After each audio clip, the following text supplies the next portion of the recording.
ভালো মনের মানুষ একটা পাত্র চাচ্ছি। ভালো মনের মানুষ হলেই হবে না? হ্যাঁ, আপু এখানে যে বিয়ে হয় আপনি কিভাবে জানছেন? আমাদের গ্রামের অনেক মেয়েদের শুনেছি এখান থেকে বিয়ে হয়েছে, তাই ওদের কাছ থেকে শুনে আসলাম। অনেক মেয়েদের বিয়ে হয়েছে, ওরা অনেক ভালো আছে, থ্যাংক ইউ। হ্যাঁ, আপু আপনার বয়স কত? এই 26 বছর।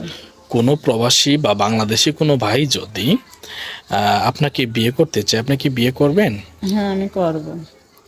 কোনো ভাইয়ের বয়স যদি 40-50 এরকম হয়, তারপরেও কি আপনি রাজি হবেন? হ্যাঁ, করব, সমস্যা নেই। যদি সে ভালো মনের মানুষ হয় তাহলে আমার কোনো সমস্যা নেই।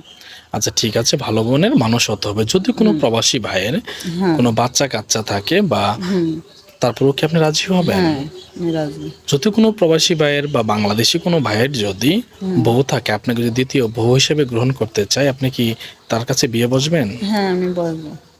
কেন দ্বিতীয় বউ